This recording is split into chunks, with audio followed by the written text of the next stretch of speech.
Greetings everyone, this is Brandon here with the Fralix Arms channel, and I'm wearing the wrong hat. Yep, wrong channel, sorry, my bad. There we go, that's better. Welcome back everyone. Sorry for the long hiatus. I've been taking care of a few things in different parts of my life, but I'm back and I've been wanting to make this video for a long time.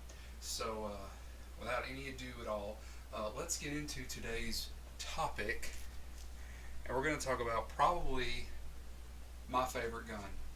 This is definitely my most favorite rifle that I own. This is my Ruger American 308, and it is a sweet rifle. This rifle I hold very near and dear to my heart. I'll tell you a quick backstory about it. I was traveling with my wife one day, and my father calls me and he says, "Hey man, I need you to drop by the house real quick on your way home." And I'm like, "Is everything okay? Who's dying?" That was my first question.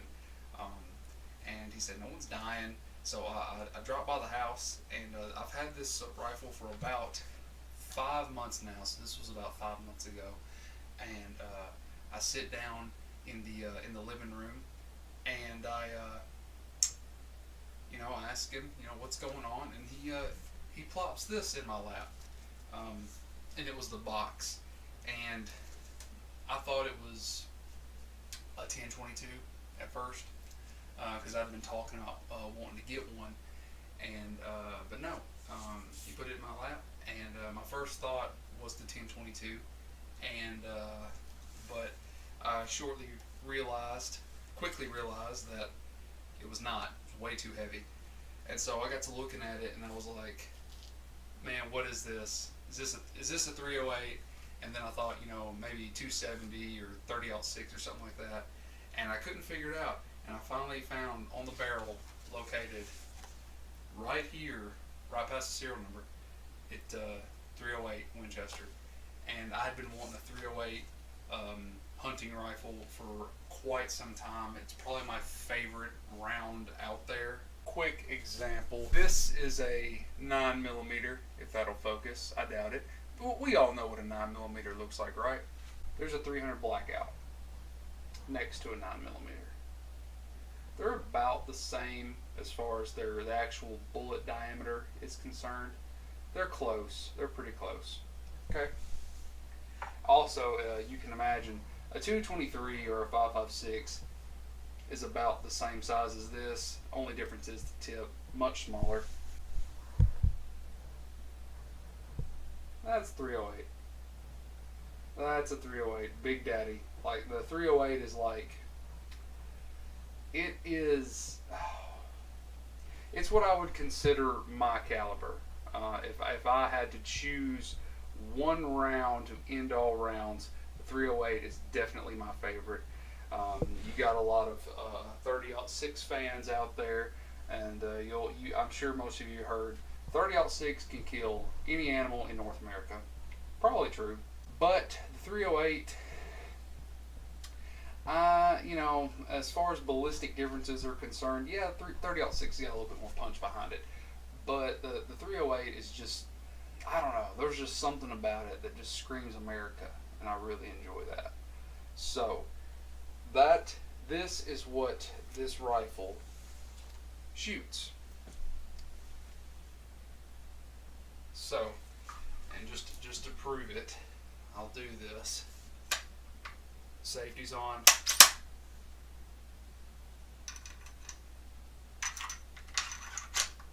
Yep, chambered, ready to go.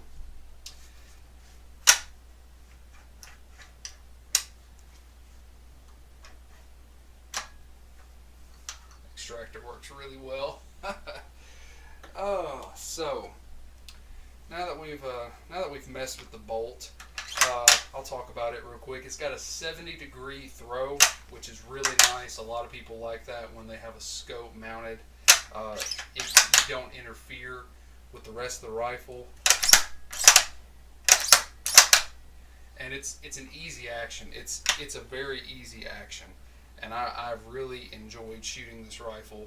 I've only shot it twice, or well, I've shot it multiple times, but I've only went out and actually took it out in the field and shot it twice.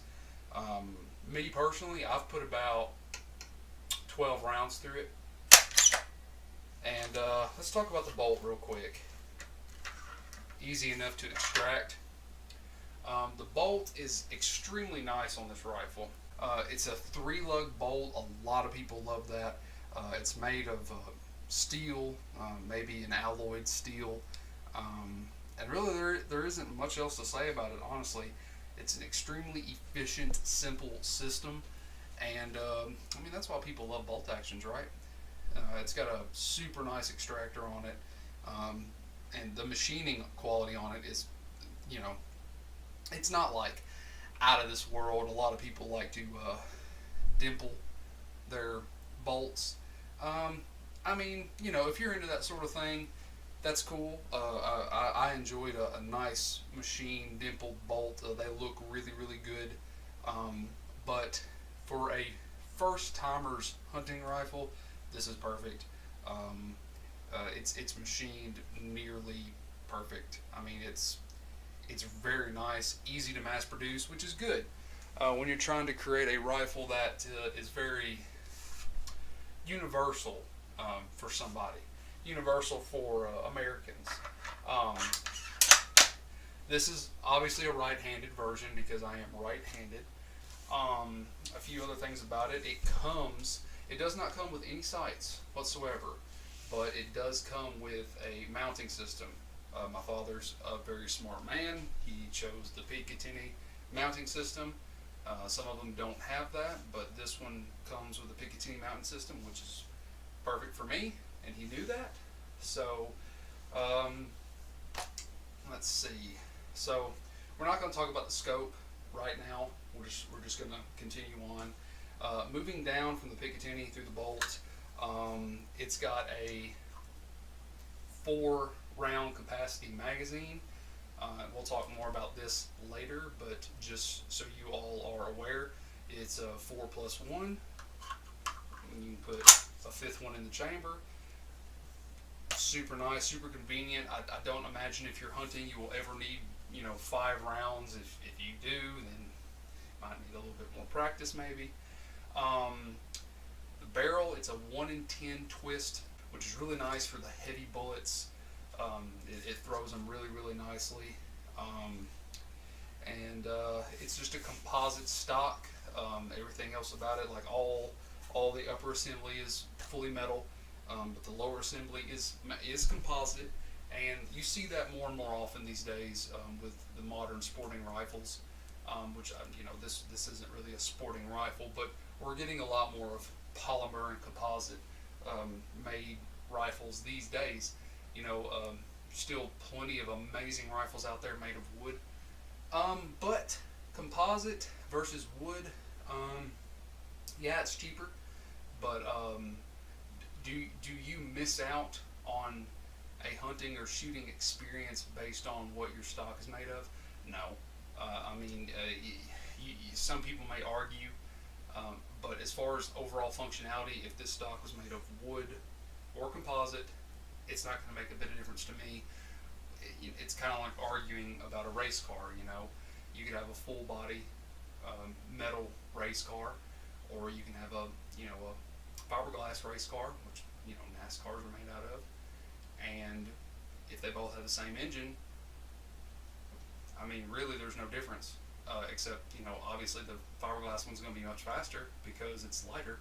So there's that. There may be a weight loss aspect to it. Cheaper to mass produce. I mean, it's all the good things that come from making something that's good yet affordable.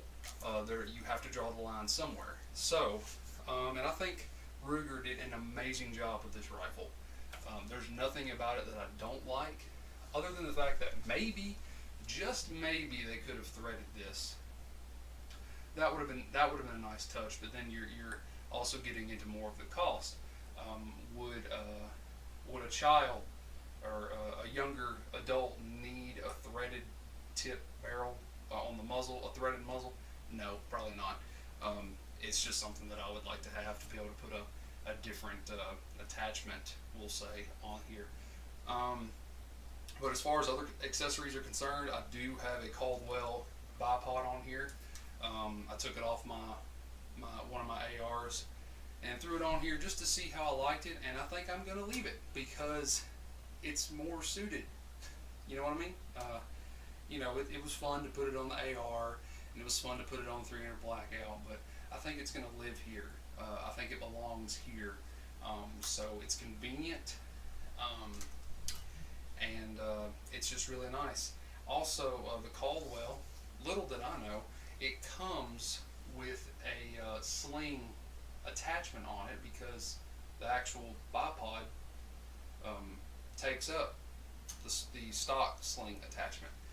And there's also another sling attachment down here. So the sling, nothing special. It's a Callan.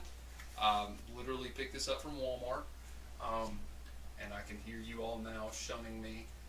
But honestly, this was not a bad purchase, I don't think. There was two different slings there that were similar priced. It was this one and a different one. They were both made from Callan, or C. Allen. I'm not sure if I'm saying any of this correctly, but anyway, Walmart. And one of them was $14, I think, and this one, the latter one, was $12. And I was switching back and forth between them, and the $14 one, it wasn't really worth the extra $2. Honestly, I feel like this was the better purchase because it actually had some padding on the shoulder section of the sling. It had plenty of adjustment on it, and also the actual attachments were made of metal, and that's what sold me on it because the $14 one, the attachments were made of plastic, which they just will not hold up over time, I guarantee it. So I went with the all metal assembled sling. So and I've got the shoulder section here because personally, a lot of people, they'll shoulder their rifles like this, which, I mean, that's fine, but I had it like this with the bipod. It's kind of uncomfortable. My argument is that I can put the weapon, or the rifle, I probably shouldn't say weapon, it's we won't get into that, but I like having it like this so that way the muzzle's pointed to the ground. Some people may argue that that's not a great idea, but as long as the safety's on, as long as I don't have one in the chamber when there doesn't need to be one, as long as you practice, the safety guidelines of owning a firearm, period, I will never have an accident with this rifle. So, with that being said, I like having it like this, because if I'm off hunting, whether I'm sitting, waiting, or actually doing some stalking, and forgive me, I'm not a hunter, I would never consider myself a hunter as of yet, but if I get some of the terminology wrong, I do apologize. But if I'm out stalking, which I assume some people do, I can easily transition the rifle from being in that position to a shoulderable position. And, someone could argue that they could do it easily the other way too, but I feel like that's an extremely simple and easy way to get it into a shouldering position to be able to aim down sights and so on and so forth. So I like it like that, and that's how it's going to stay. The actual barrel length is 22 inches, in case you were wondering. That's a good thing to know. The overall length of the entire rifle is 42 and a half, I believe. I could be wrong there. And the overall weight, this is without the Picatinny, without the sling, without the scope rings, as it comes out of the box. It's a little over 6 pounds. As it sits right now, it's not heavy. I mean, as you can see, I can easily hold it with one hand. It's not a heavy rifle whatsoever. And some people may consider that a good thing. Some people may consider it a bad thing. When transporting, it's definitely a good thing. But when firing it, some people would like a little bit more heft, especially in the front. But that's honestly where most of the weight is. And as long as you got a good hold on it, and it's got a very nice butt stock as well, It's not going anywhere. I've really enjoyed shooting this thing, and it's got some eagle talon grip type tape on it. I don't know if that's actually who Ruger uses. They probably just get their own grip tape from some manufacturer, but they put that on there from the factory, and it's super nice. It really gives the rifle a good feel. You know me, I'm accustomed to pistol grip rifles, but this just feels good in the hand. Like it feels like every rifle in the world should feel. You know, it's good. Like they did an extremely good job of making this rifle extremely ergonomic, easy to use, real user friendly. You know, so I can't say enough about it. And it's not because it's my favorite rifle in the entire world. That's not it. I might be just a shade biased. But my dad got me this rifle, so it's the best rifle in the world, and no one can argue with me. I dare you. Go ahead.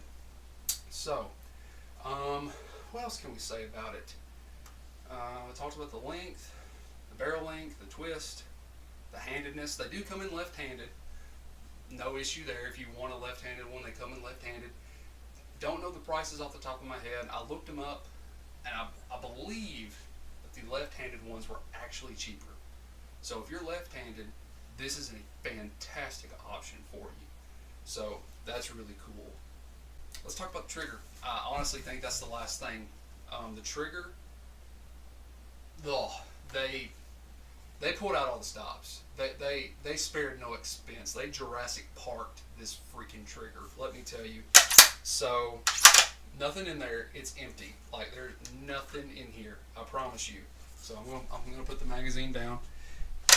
There's nothing in this rifle. Promise. So it's on safe. Click it to fire. It's got a trigger safety on it, which is nice. You have to depress the trigger. If you try to pull the trigger, nothing's going to happen. You have to depress that safety first. This trigger, now you may correct me on this if I am wrong, but I believe that this trigger, it's adjustable. Know that for a fact, but it's adjustable from, I believe, 3 to 3.5 pounds, somewhere in there, up to 5, maybe even 5.5 pounds. I haven't touched it since the day I pulled it out of the box. I have not touched it, and it's sweet. So let me pull it up over here, give you guys a good view of it.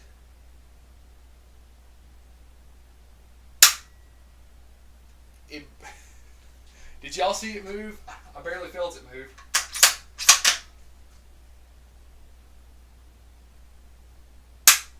It just doesn't move.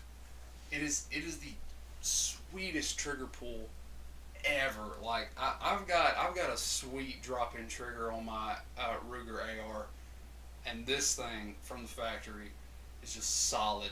It is so solid, unbelievable. Like it's, I can't say enough. I can't say enough about it. It's just,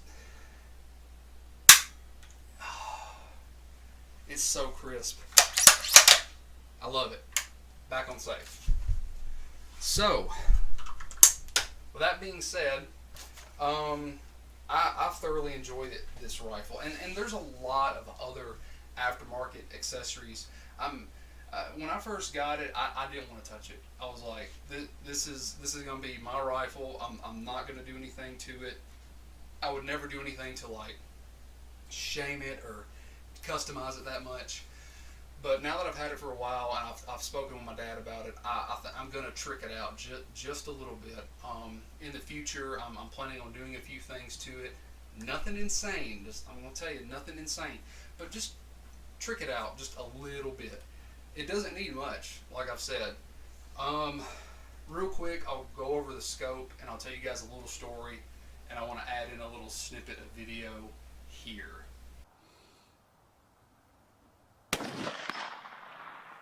You got it. So you guys saw how sweet that shot was. Let me give you a little backstory. So when my dad plopped this in my lap, he also got me the scope rings and the scope. The scope is a Nikon Buckmasters 2. I'll give you a quick little rundown of what type of scope it is. It's a 3x9 scope. It's got a 40 millimeter objective diameter. FOV of this is 11 to I think 34 feet at 100 yards. It's a 1-inch tube diameter for you guys that like to lap your scope rings, which is a fantastic idea, by the way. The eye relief is just under 4 inches, and the eye relief on this thing is super consistent. It's the best scope I've got, period. Not just as far as eye relief is concerned. It is a sweet scope for the money. It weighs just a touch over 13 ounces, like just barely, so it doesn't add that much weight to your overall rifle. And it's about 12.5 inches long. Max internal adjustment on this is 80 MOA. It's waterproof and fog proof, and the reticle is just a BDC style. And so it did not come with the scope rings. My dad got me the scope rings as well. And what I wanted to tell you guys about it is that pulled the rifle out of the box, pulled the rings out of the box, pulled the scope out of the box, put them all together. That shot that I just showed you guys, I haven't touched the scope, have not adjusted it. You don't have to believe me, but I'm telling you, I bolted this whole setup together, took the shot, and I slapped it, absolutely destroyed it. And so, yeah, I mean, it's a sweet setup, and these aren't particularly super expensive scope rings either. It's just what my dad had, and it is a sweet setup. I'm actually going to do a little bit more work to it, get the scope absolutely dead on, but for out of the box, it is super duper close. So, I'm probably not going to have a shooting session with this rifle, you guys, because ammo for it is really expensive, and I ain't made of money. If you guys want to donate to the channel for any reason, I don't like taking handouts, but you know, YouTube's never going to pay me to do this. So if you want to donate to the channel, if I have a Patreon set up by the time this video's up, I'll link it in the description. If you guys want to help me buy ammo, make more content, be able to bring you guys more exciting videos, I would truly appreciate that from the bottom of my heart, truly. So yeah, I think it's going to be it, you guys. If you're looking for a solid 308 rifle, you cannot go wrong with this. Ruger doesn't sponsor me, but my God, if anyone from Ruger watches this channel, give me a call. Hit me up, honestly, because I love all of Ruger's products for the most part. I cannot say enough. I own more Rugers than anything, as you guys have probably seen by now. So, and Dad just added to my collection. So this rifle will always hold a very warm spot in my heart. I just very near and dear, and made in America, and that's what we're all about. So, thank you guys so much for checking out this video. I will have a shooting session with this rifle at some point in the future when I build up my stock and ammo. But until then, I want you guys to take care, be safe, above all else, and have a great day. God bless you.